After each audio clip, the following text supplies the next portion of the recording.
So, welcome friends, welcome to everyone. So, today we are back with another interesting video, which is mainly contained on nanomaterials, and we have discussed the characterization of the nanomaterials in our previous video, and this is the lecture on continuation of the previous one. So if you are not uh, able to watch the previous video, then the previous video is already attached in the description box. You can find it from there, and also from the I button you can easily find out the previous lecture where we have discussed the necessities of the characterization and the basic principle of the characterization of the nanomaterials in detail. So if I'm going to show you, then you can easily see that in the previous lecture, just a second. Okay. So in our previous discussion, we have discussed what is the characterization of nanomaterials, what are the basic principles for the characterization. Now there are different classes based on different methods. Uh, at first the X-ray based techniques, which are some XRD, XPS, that is X-ray photo electron spectroscopy and X-ray absorption. These are the X-ray based techniques. Uh, Microscopic techniques contained electron microscopy, optical microscopy, and the electron microscopy technique contain these, and the bulk sensitive probes also contain optical absorption spectroscopy, infrared spectroscopy, and Raman spectroscopy. So at first we have discussed the X-ray diffraction method. What is the basic principle of X-ray diffraction method? Then we have discussed the optical microscopy technique, in which we are mainly focused on the simple and compound microscopy, and then we are introducing the electron microscopy technique. Why this is necessary for introduction of such a kind of microscopy, which is in which the electrons are the basic element for the microscopical treatment or for the magnification of the nanomaterials. Now, for the reason to use the electron in case of microscopy technique was this, that the magnification cannot be achieved through the optical microscopy, mainly due to the limitation of the wavelength. This is a fundamental basic principle for replacing the optical microscopy by the electron microscopy. And the second one was the resolution becomes limited by aberration and diffraction method. Now these principle can be understood from today's lecture. So without wasting any time, so there are some resolution property I have discussed. Yes, the resolution, you know very well that the resolution is inversely proportional to the wavelength of light, so that if we increase the voltage, then the wavelength will reduce. According to the Louis de Broglie hypothesis, you can easily find out that lambda is nothing but 1 by 2 3 root over of Vp. So by uh, applying, with the increase of voltage, lambda decreases, and with the decrease in lambda, resolution increases. Okay. So this was the basic principle for the replacing optical microscopy to electron microscopy. Now without wasting any time, let us discuss today's discussion, which is solely dependent on the electron microscopy technique, as because we have already replaced the optical microscopy for better treatment. Okay, so let us put the heading as electron microscopy technique. Electron microscopy technique. So let me revise you that characterization means nothing but the some to know the characteristic properties of the nanomaterial based on the surface. Okay, the surface property of the nanomaterial can be easily understood with the help of the characterization method. Now different classes of characterization methods are already present that you have noticed from the previous discussion. Electron microscopy is what? The microscopical treatment, that is to magnify the nanomaterials and get the image of the surface with the help of the electron. Now why we choose the electron as the microscopy technique? This is a long history. Scientists were very much eager to know the microscopical treatment of nanomaterials, and they used different classes of materials for this purpose. And uh, electrons was the best element, or electron was the uh, best one for the uh, microscopical treatment of this kind of material, as because electrons contain many properties. It has the electrical property from which we can easily assume the, or we can easily notice the electrical properties originating from the nanomaterial. And also electrons are charged particle, and this can be easily guided with the help of some special kind of arrangement, so that we can get a better intense beam. If we use some electron beam, then we will easily get some intense beam or generate intense beam by deflecting the position of electrons with the help of magnets or some other kind of arrangement, as because electron is charged particle. So this is very much uh, helpful for our purpose. Okay, so what are the different classes of electron microscopical technique? There are different classes of electron microscopical technique. Let us put one by one each of them. The first one which I am going to discuss is uh, SEM. It is not the semester. Okay, SEM means the scanning electron microscope. Scanning electron microscopy or microscope, whatever you say. Okay, the second one is uh, okay. Before discussing same, it will be easier to discuss TEM. Okay, so put the first one as TEM. Now, what is TEM? Transmission electron microscope.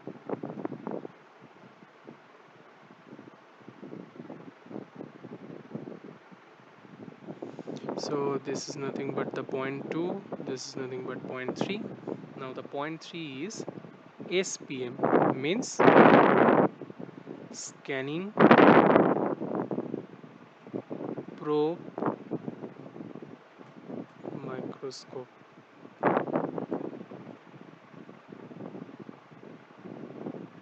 In these cases there are two subclasses present, but here according to our syllabus we put it as separate heading, that is, sorry, before discussing STM, let us write AFM.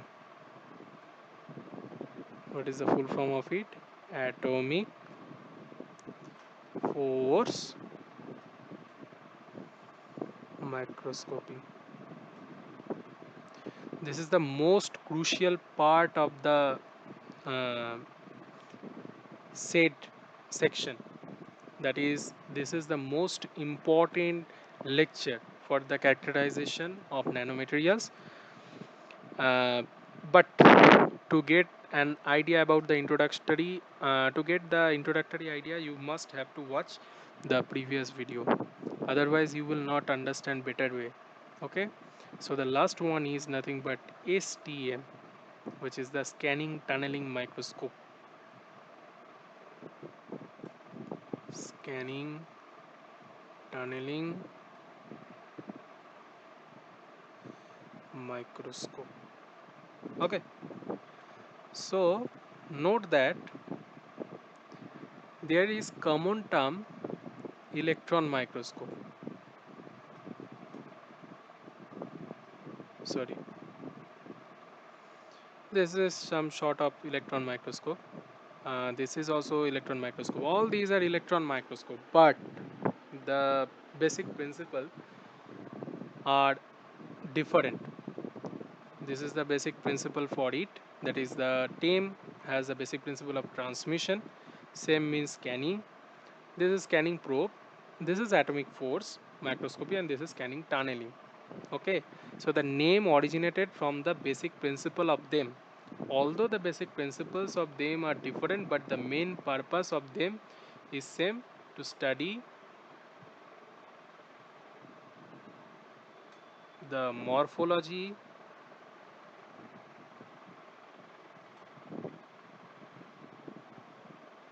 and surface properties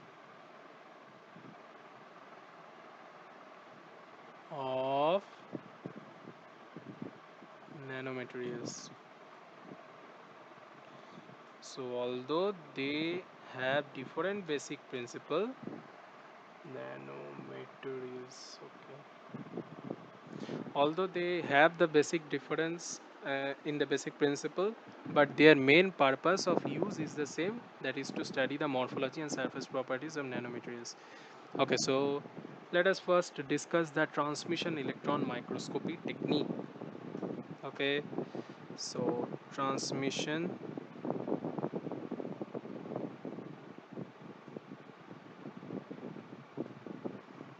electron microscopy technique, TEM in short form. What is this?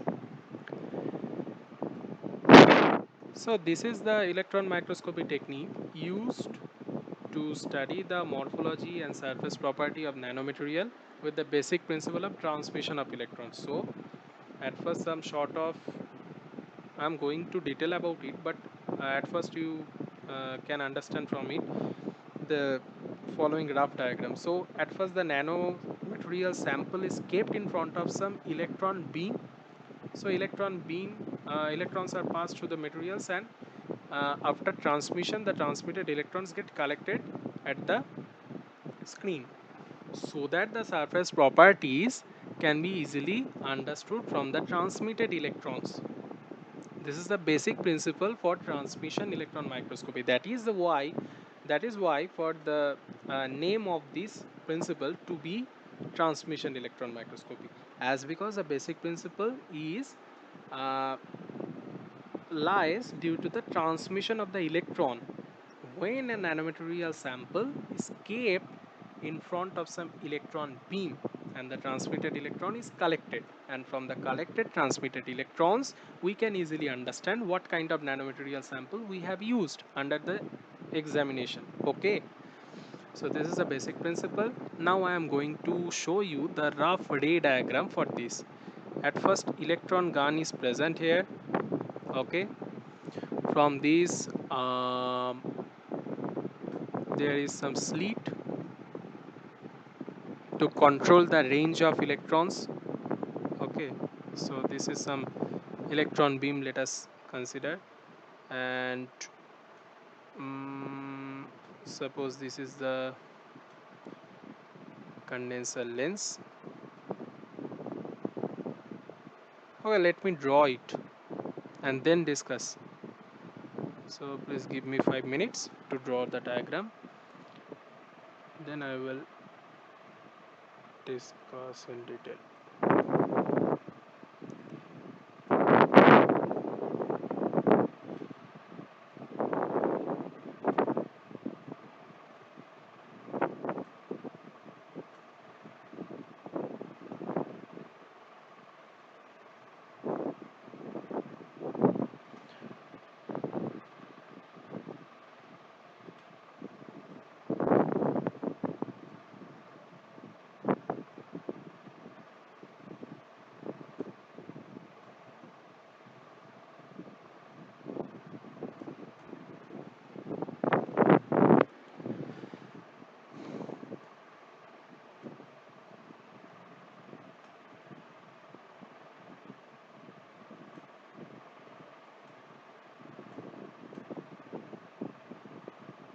Okay, the diagram is complete now.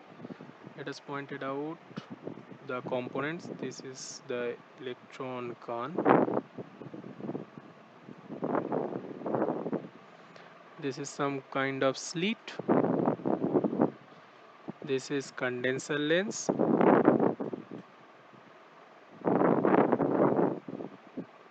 This is the sample under study. This is the objective lens.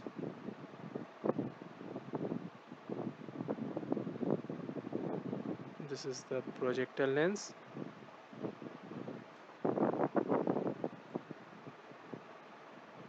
And this is the image. Okay, So these are the components, and this is some sort of ray diagram for the transmission electron microscope. So in the case of transmission electron microscope, we at first have to uh, bring a electron gun through which the electrons are produced. It may be produced by the two methods. What are these? First, electrons can be produced either by thermoionic emission. Thermoionic emission. Electrons can be produced either by thermoionic emission or cold emission. Now, thermoionic emission is easy to understand. In case of thermoionic emission, we can easily generate electrons by heating some sort of conducting materials like tungsten wires, La-B6 crystals, etc., through which after heating the crystal or conducting wire, electrons are produced, and electrons are bring from this electron gun to the our required distance by the applying opposite kind of voltage, that is electrons are negatively charged, so we have to apply some positive potential so that the electrons gets attracted there, and electrons can easily flow from the source to the our required place. And the slit is used to control the projection of the electron, the distance of projection of electron. You can notice here from the diagram.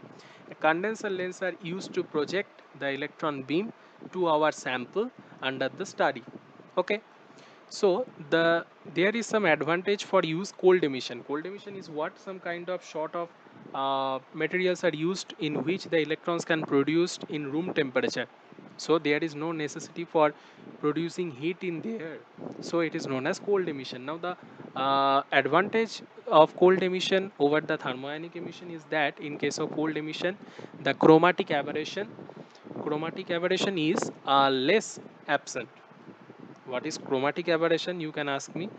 That if we have some lens here and if we apply some sort of polychromatic light, then this may have different uh, types of projection, sorry,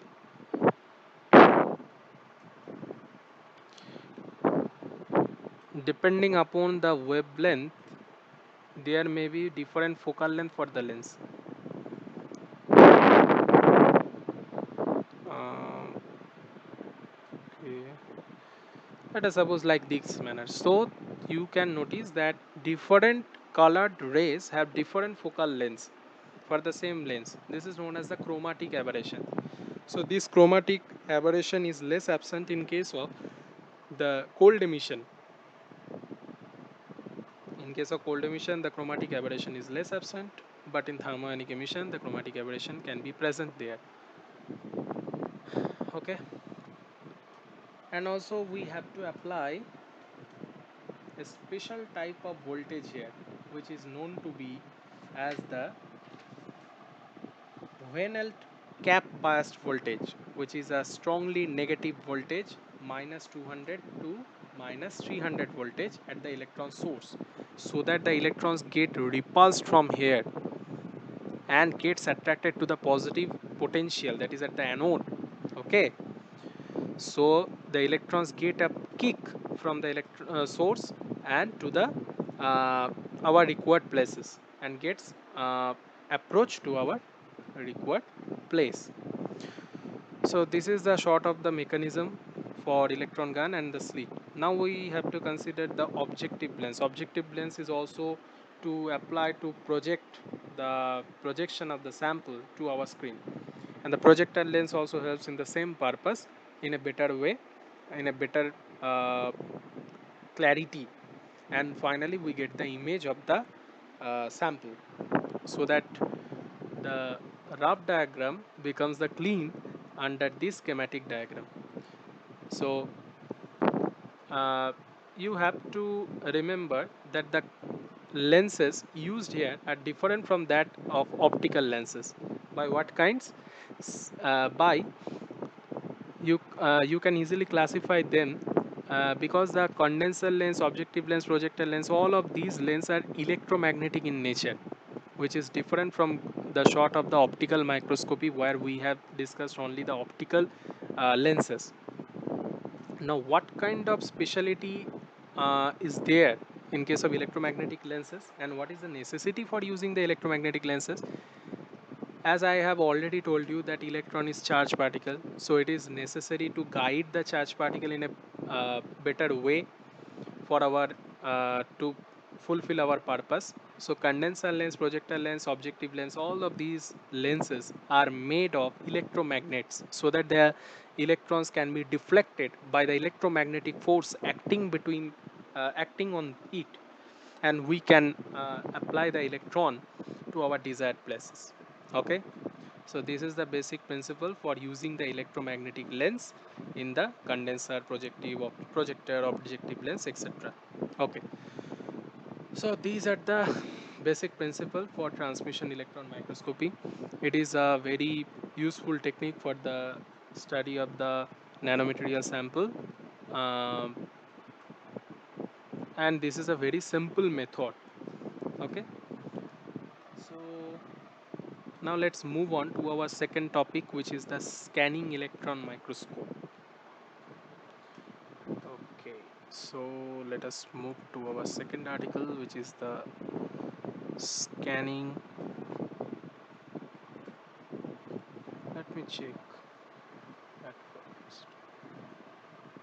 Okay, so next topic is scanning electron microscope. Scanning electron microscope, which is called SEM in short.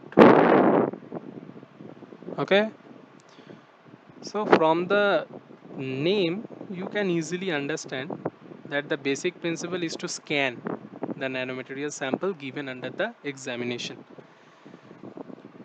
So how can we scan the nanomaterial sample? At first we have to apply some electron beam there, as because this is a class of electron microscopy technique. So we have to apply the electron beam to the nanomaterial sample, okay, and scan the nanomaterial sample. So if I am going to write the basic principle so that it will be better for you to write it in the examination. Okay, so give me some. Okay, so scanning microscopy, scanning electron microscopy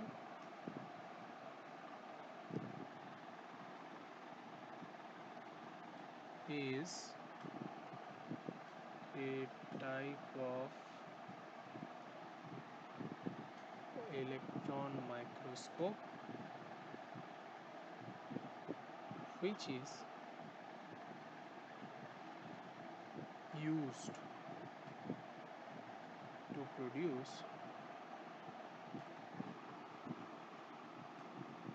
images of a sample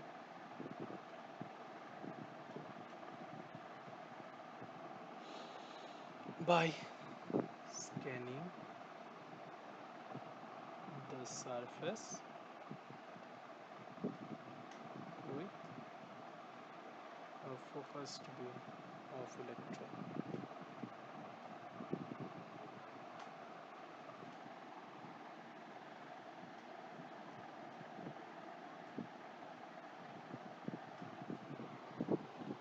So if you are asked to write what is the scanning electron microscope, you can write that scanning electron microscope is nothing but the type of electron microscope which is used to produce the image of a sample by scanning the surface with the electron beam, focused electron beam. Now what is the basic principle?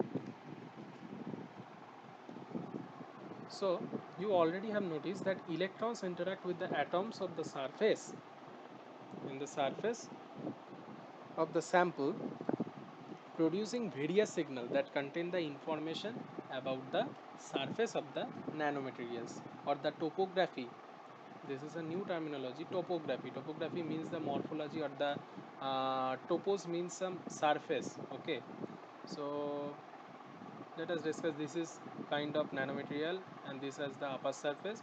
So you have to study the upper surface, and you put it in the examination, and electron beam is focused on it, so that you can easily get the scan copy of the sample with the help of scanning electron microscopy by the principle of scattering of the secondary electron.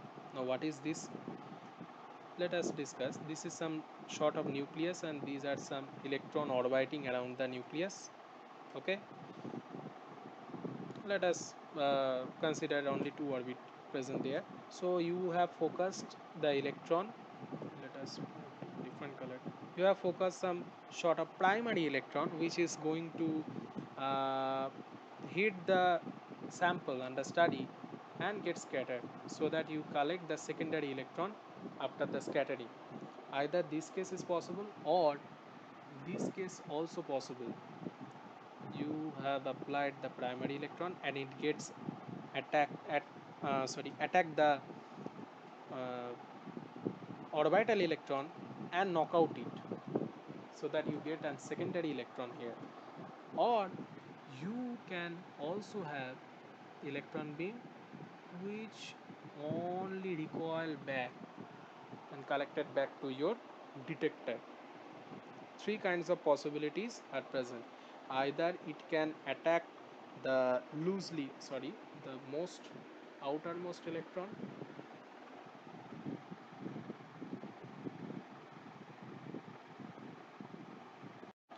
So I have discussed that there is three possibilities. Either it can knock out the outermost electron, or it can knock out the innermost electron, or the inner orbital electron, or it can recoil back. Okay, so there are three classes of possibilities there. Now let us discuss, or let us give the schematic diagram, so that it is better to understand. Now this is some sort of same thing that we have discussed in the previous section, that is for the discussion of the uh, transmission electron microscopy. Okay, so to draw it, um, let us choose okay, this color. So this is some sort of electron beam. Okay, and let us discuss the tip of the electron beam like this. This is the tip of the electron beam. Okay, now the this is the element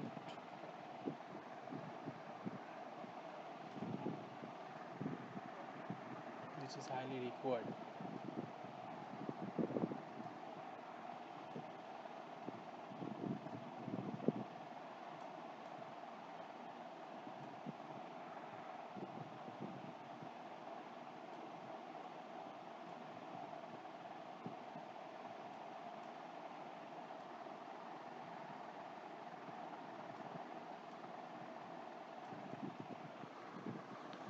What is this?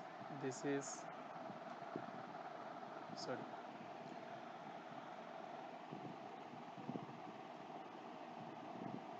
This is the anode through which the electron beams. The electrons get attracted. This is the highly positive voltage, and negative voltage is applied in the source, so that the electrons get kicked from here and will move to the anode. So what is this is the electron source. This is the electron source. This is the anode, and the electron beams are coming out there.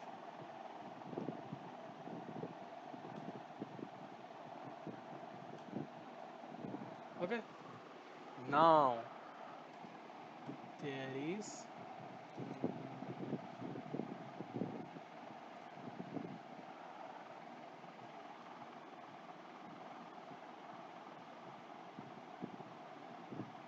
this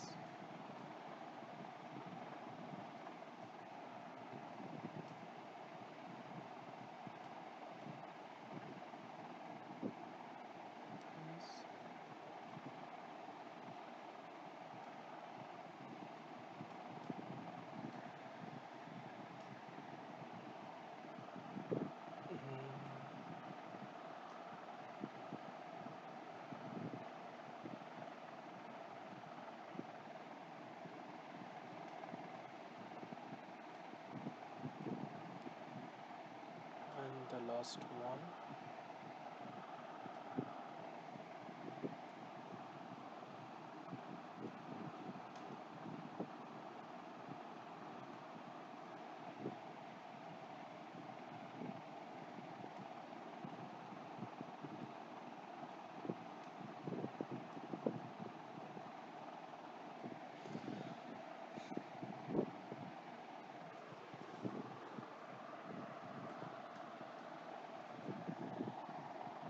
Okay.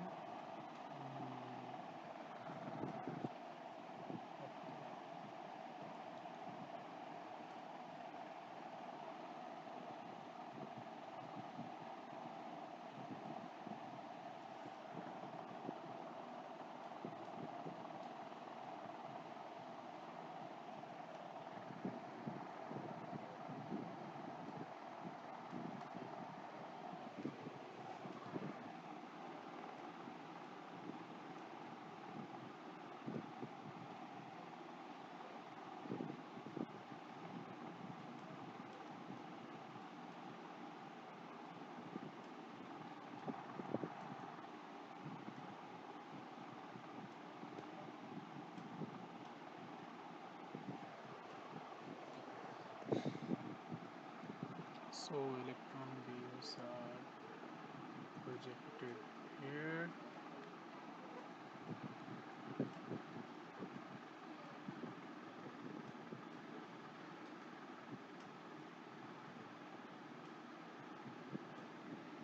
From here to here.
Okay.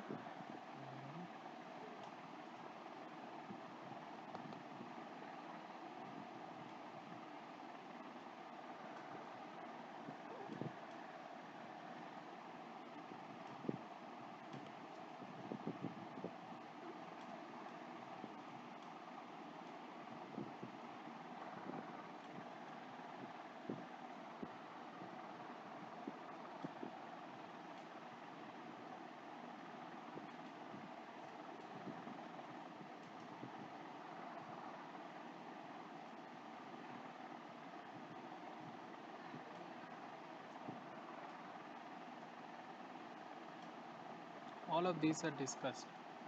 So please make me complete the drawing. Then I will going to discuss. Okay. So please hold on, and if you are writing with me, then you can also draw it by seeing the short of process of drawing. Yeah. So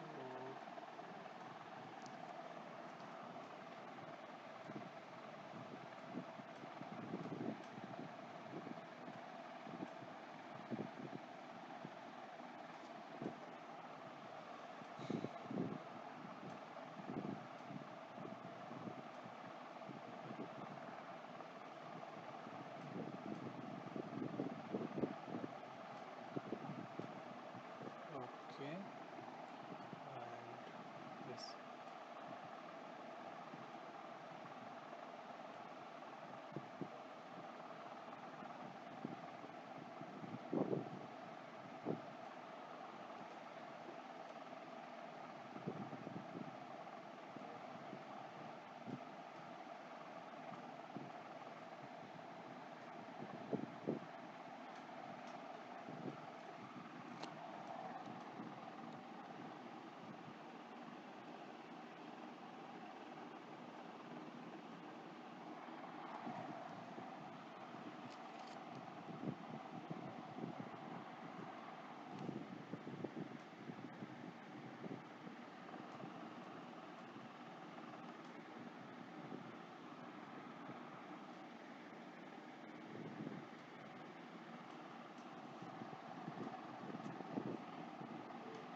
Please be kind.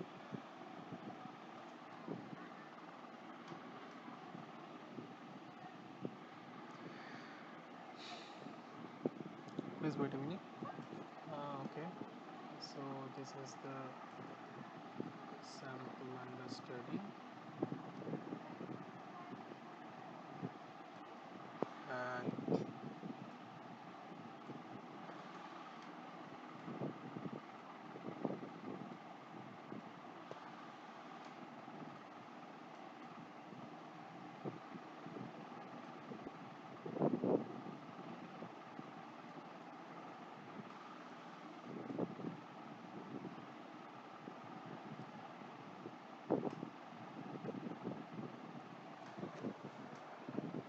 okay. So okay.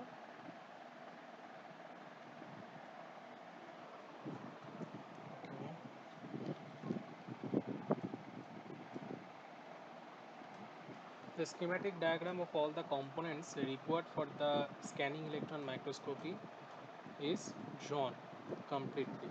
At first, we are required of electron source from which the highly intense electron beam can be produced. Then it is acted upon by the with the help of anode to make it project to our desired sample. Okay. So anodes are applied here, and there are two classes of lenses which are known to be the condenser lens. The usefulness or the purpose for using them is same as that I have discussed in the transmission electron microscope. So this is nothing but the condenser lenses, and the properties are the same. And this is known as the objective lens. Sorry, this is the objective lens,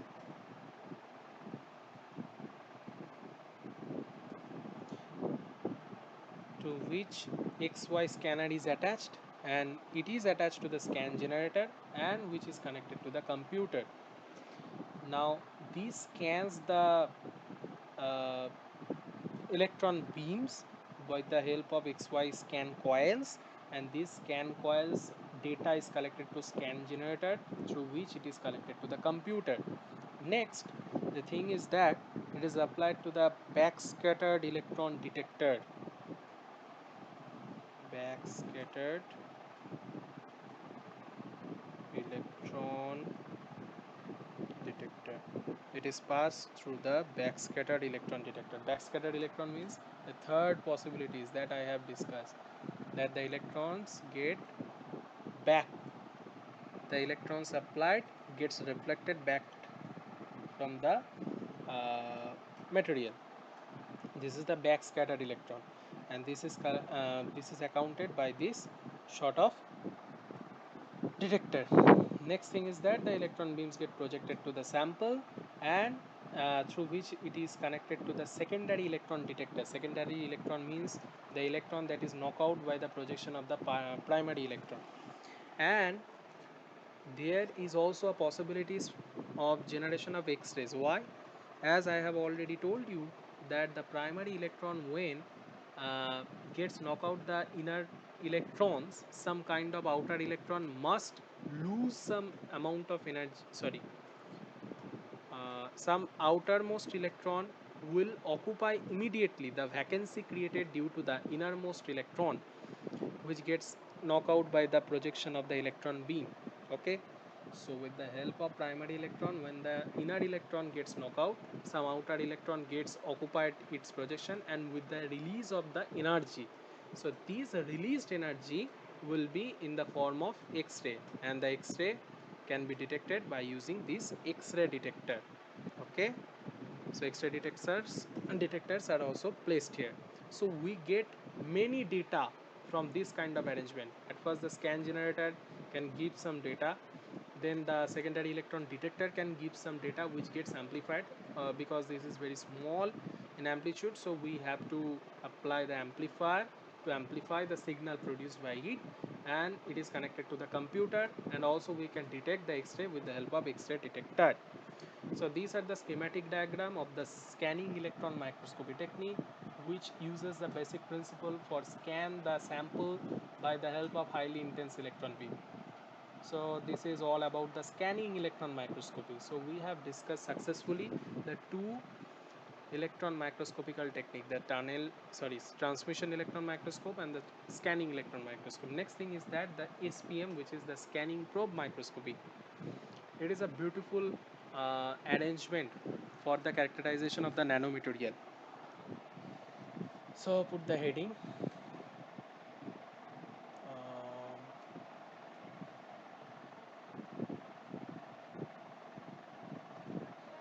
Okay, let me add some pen.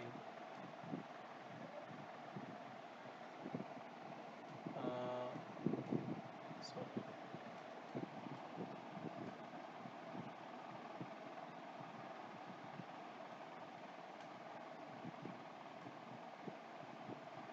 Yes, this is scanning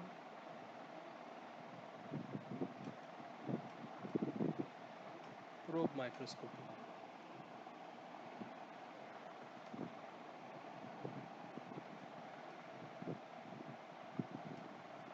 In short, it is known as SPM, scanning probe microscopy. From the name, again, you can guess that here some amount of probe is applied to scan the sample under study. If you guess it, then you are right. Here we apply some probe made of metallic tip, either metallic tip or can be of conducting material. Okay, but the thing is that the tip should be very pointed, just as a dimension of a single atom. That is, it should have the dimension of the order of angstrom or less than it to scan the sample under the study. So the basic principle is that it is a technique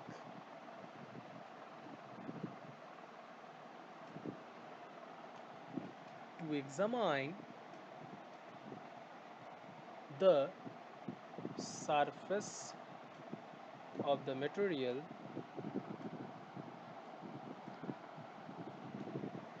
with a solid probe scanning the surface.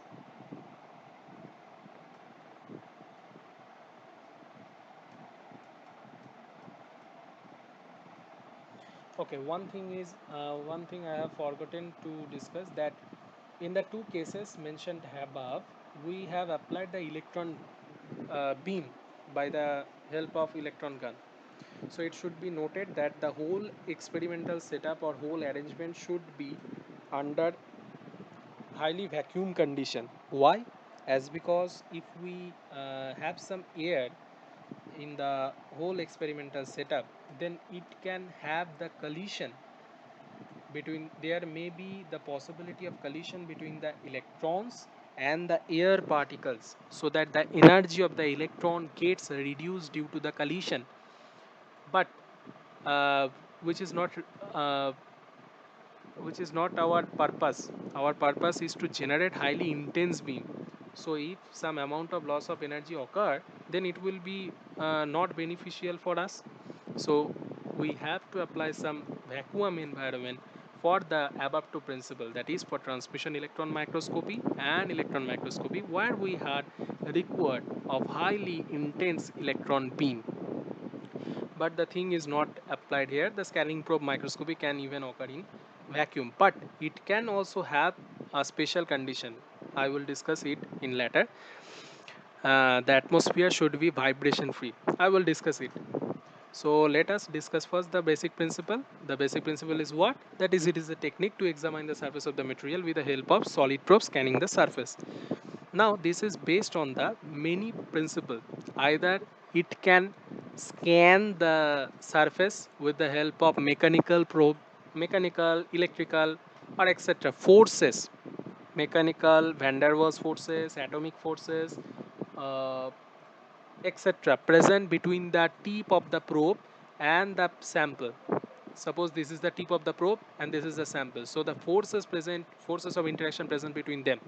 Either if the scanning probe microscopy is based on the forces present between the tip of the cantilever used under the experiment and the sample, then this is known as the scanning force microscopy, which was originated in the year of 1980s.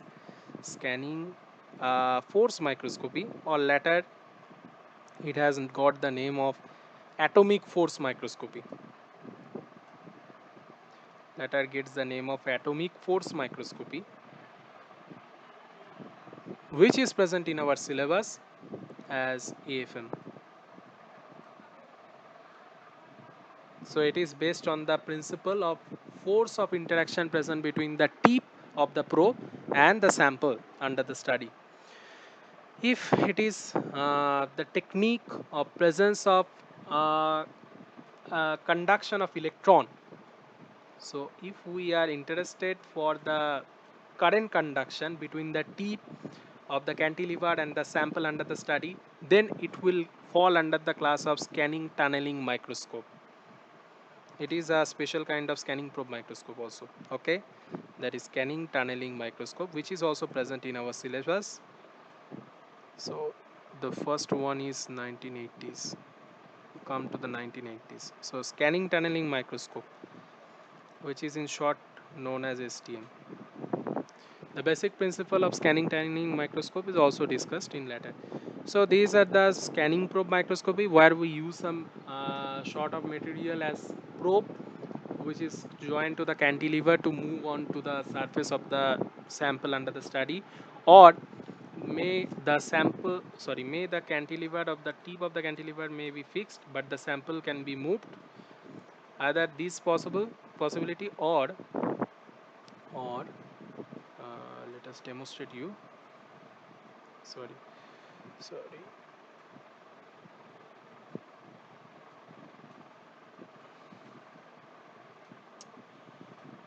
Okay.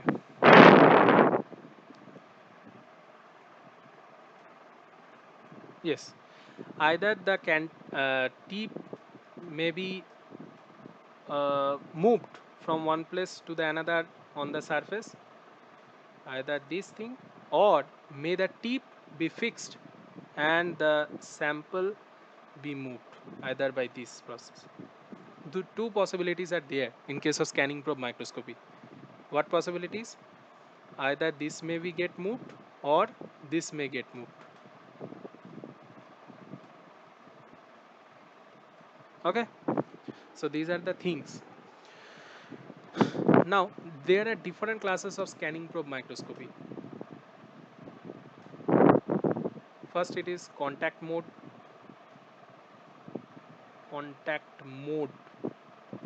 and the second one is tapping mode. What are these? In case of contact mode, the tip and the sample maintain a constant distance of separation between them. This is the contact mode. And the tapping mode is used to study the roughness of a soft nanomaterial crystal, where the tip is moved from the surface, and the variation of the height of the sample's roughness can be observed with the help of some projection of laser beams. In that case, the cantilever is attached to some laser sources, and the laser sources here get detected. So the reflection of the laser sources from the cantilever's movement is uh, collected at the detector, so that we can easily study the roughness of the sample. So this is the for tapping mode, and the contact mode uses only the constant distance of separation between the tip and the sample under the study. These are the two methods for the scanning probe microscopy. First one is contact mode, second one is tapping mode, and there are different classification of scanning probe microscopy under the basic principle of uh, force microscopy. If it is based on the principle of forces of interaction between the tip of the probe and the sample. Then it is atomic force microscopy, because it is the tip is of the order of atomic, as I have already told you. And this scanning tunneling microscope it is mainly based on the quantum tunneling principle. I will discuss it. And the third one also present, which is known as magnetic force microscopy, which is based on the magnetic interaction present between the probe and the sample. Magnetic force microscopy, or AFM. AMFM, but it is not present in our syllabus, so I will not discuss it. You can also study it uh, from your point of view. Okay, so the scanning probe microscopy or atomic force microscopy, what kind of principle applies there? I can also draw the schematic diagram of it. So let us draw the basic principle of that tapping mode, uh, so that the understanding will be better. So this is some sort of cantilever.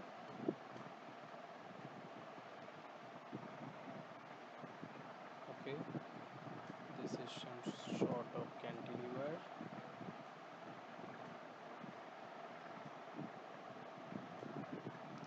I will try to draw the 3D diagram.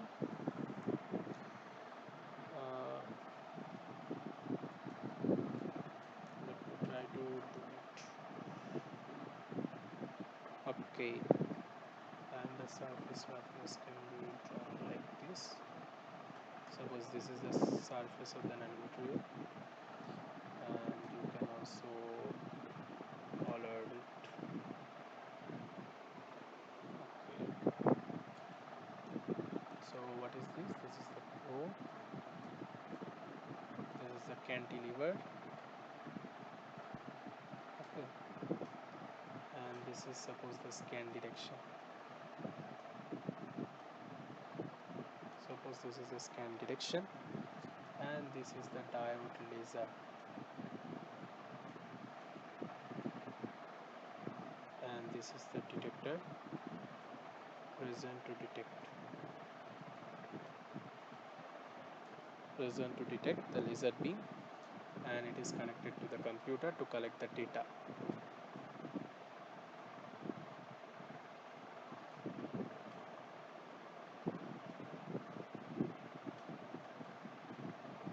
This is the computer, suppose.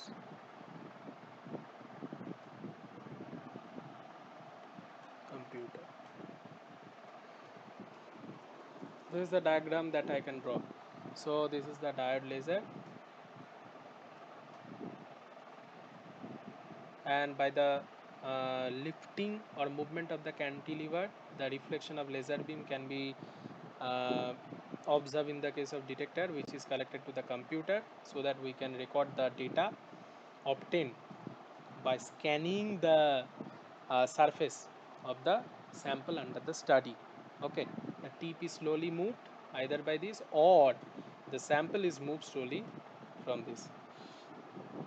This is the tapping mode operation schematic diagram. Now the advantage is that there is no need to use a vacuum environment for the scanning probe microscopy technique, but the thing is that we should have to apply some vibration free environment there. Why? As because if some mechanical vibration or some sort of acoustic vibration be present there, suppose that is floor vibration, or the acoustic vibration be present there, then the constant separation between the tip and the sample will hamper, and we will not notice the actual surface area, because the distance between the probe and the sample will get fluctuated, so that we cannot measure the actual surface roughness of the sample, so that the error will come into play.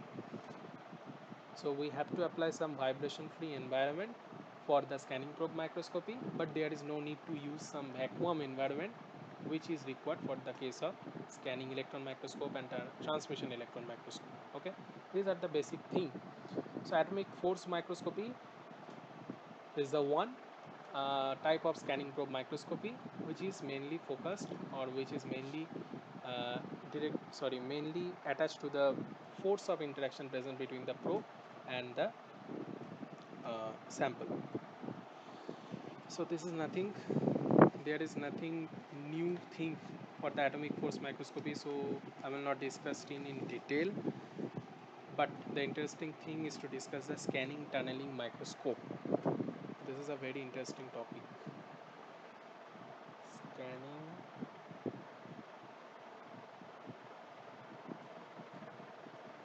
tunneling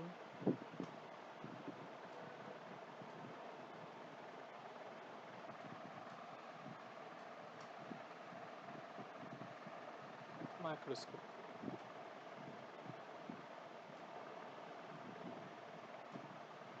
STM.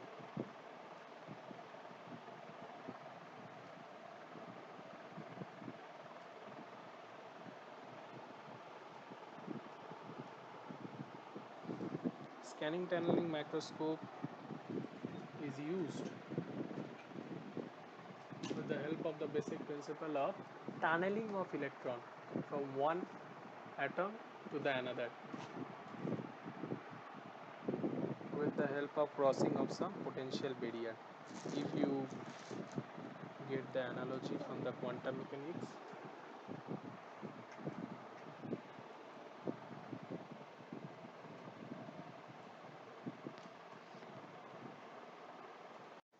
okay.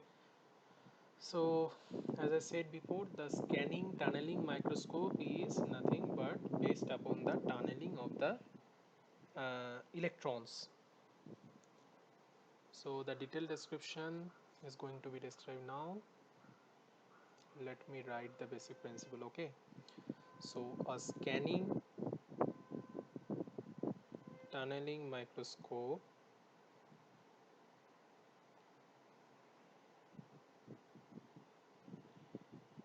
is used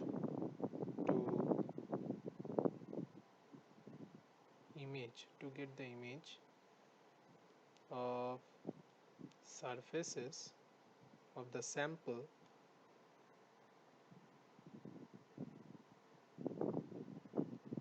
at the atomic level.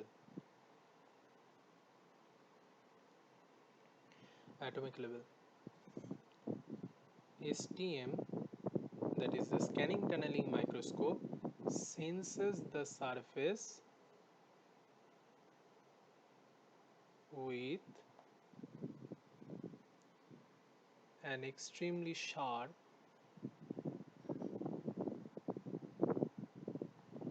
conducting tip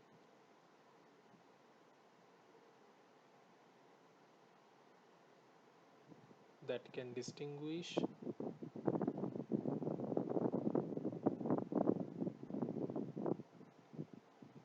features smaller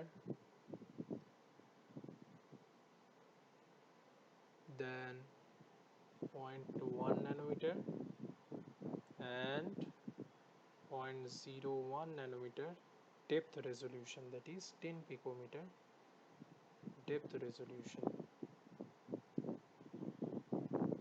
Okay, this means that individual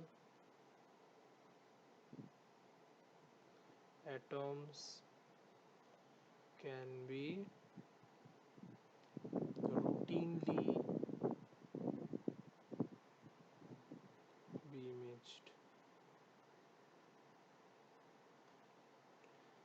Okay, now the advantage is that it is a very highly magnified uh, process to get the picture magnified. Highly magnified image can be produced from the sample, other than the method described above, but the disadvantage is that for this kind of material we have to apply some conducting tip. Non-conducting material cannot be used as the probe for this purpose, for the purpose of scanning tunneling microscope. So the advantage is that it is highly resolution images can be produced by the help of scanning tunneling microscope, but the disadvantage is that the need of conducting tip is useful. Okay, so let us discuss, or let us proceed the construction of the scanning tunneling microscope.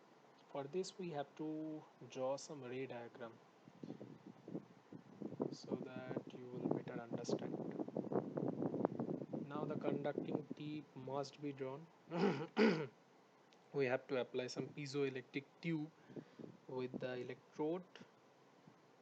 If I am going to show you, the electrode is present in between these. Since I have already told you that the tip is conducting, so some electrode I have shown here, some sort of electrode, and the electrode are attached to the external voltage sources, like this, suppose, and this is also applied to the feedback circuit like this, to the amplifier, which usually amplify the signal. uh, Let us suppose this is the sample of nanomaterial. The signal obtained from here, it gets amplified and gets collected to the feedback loop and to the computer or to the data processing display, like this data processing display. And the external voltage source is also present here, and this is connected to the feedback circuit, and this is the conducting tip, and the distance, constant distance between these is designated by this. This is the signal obtained from the conduction of the tip and the surface. Now what happens here is nothing but the tunneling of electron from the metal source to the tip, metallic tip, or conducting tip. Okay, so both the materials should be conductive in nature so that the conduction of electron will get possible. So if I am going to magnify this sort of circular area, then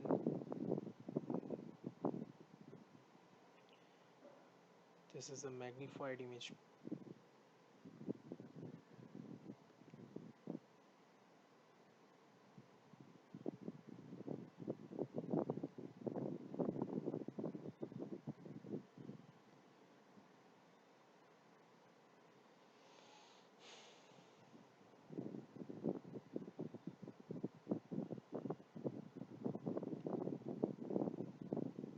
Mm,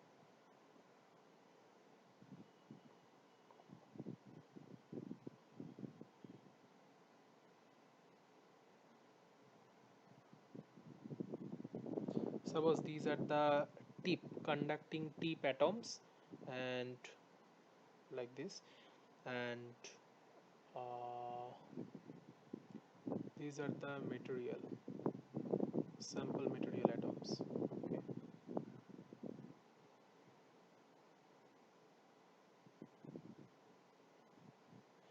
And this is the air gap present between them, and tunneling, so, okay, tunneling is done in this barrier, through this barrier. Okay, so to know the mechanism behind it, you have to remember what is quantum tunneling. If I am going to show you, to so that you can remember what was quantum tunneling, that suppose these are the rectangular, this is a rectangular potential barrier, and if we apply some incident beam or the incident wave like this will be oscillatory in nature, but after entering to the potential barrier, when the energy is smaller than that of the barrier, the beam will not get oscillatory but will be decreased like this, and after this, when it cross the barrier, then it will again oscillatory in nature but with the amplitude less than that of the incident one. If I am not wrong, you can easily remember this thing that you have learned in your fourth semester quantum mechanics series. Okay, so So the energy is less than that of the barrier V naught, and the incident particle or incident wave associated with it is described like this, which is oscillatory, but in the middle of the two unrestricted portion, that is in the restricted portion, it is non-oscillatory, which can be easily shown by mathematics as you have learned, non-oscillatory, and it becomes again oscillatory in the transmitted particle or transmitted wave, transmitted particle or wave. Okay, so the thing was same here. So if I'm going to copy it, I cannot rotate the image. Um,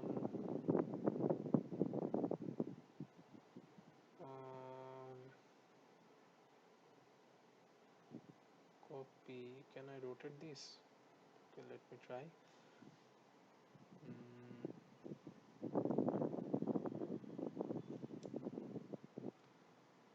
Let me try.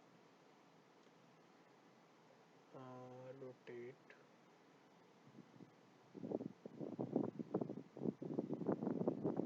Yes, yes, this is the one that I want to show you. uh, Let me small this figure. Yes, this is the thing that I am going to show you. The same thing is applicable to here. You can now easily compare what happens.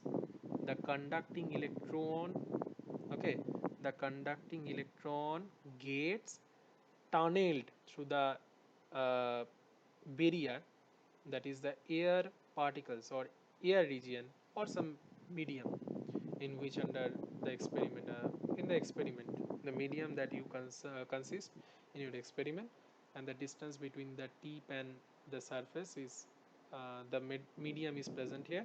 So the medium acts as the potential barrier, and the electron gets the electron gets tunnel through the barrier to this one, and the current will move along this direction opposite to that of the motion of the electron. Okay, so there the tunneling of electron happens, and the same thing you have learned in your quantum mechanics, tunneling electron. So electron, yes, for this tunneling electron you will get an current by the motion of the electron, and this current is small in magnitude, so it is necessary to amplify it to get the signal better to study. And the amplifier circuit is applied to the feedback element, which is the actual source of the potential difference arising in the conduction T, and this feedback circuit is applied to the data processing display, so that you can easily measure the VI graph here, and from this you can easily collect the data regarding the conduction of the nanomaterial sample or regarding the electrical properties of the nanomaterial sample. So it is now important to note the use of is TEM. Okay, so let us point it out the use of it or application of the STM. It is useful for studying the friction, surface roughness,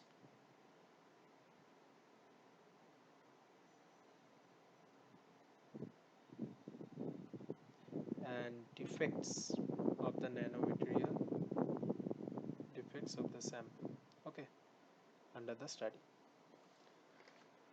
So it is very important to study the defects and the reaction like catalyst of the nanomaterials and the conduction properties of the nanomaterials under the study. So STMs are very useful for these, and you can make a look that all of the topics mentioned at the beginning of this lecture are discussed end of the lecture. So whatever we have discussed here is nothing but the electron microscopy technique, which is divided upon the basic principle, which can be classified upon the basic principle as the transmission electron microscope, scanning electron microscope, scanning probe microscope, atomic force microscope, and scanning tunneling microscope. But the main purpose of these are all the same: to study the morphology, surface property of the nanomaterial, or to characterize them, because the main purpose of this chapter is to know the basic properties of the characterization of the nanomaterials. At first we have discussed the transmission electron microscope, that is TEM. Next we have discussed SEM. Next we have discussed SPM. Next we have discussed AFM and STM. Okay, all of these are done with successfully with the diagram. Okay, so I think you have enjoyed very well, and if it is so, then you can press the thumb button and subscribe the channel, so that this gives some motivation to me to make further video for you. Okay, that's all. And again I'm saying that if you want to show the or want to know the previous lecture that I have discussed already in YouTube, then you can find it from the description box, or you can watch it from the I button present in the screen above. Thank you very much for watching. Don't forget to subscribe and like.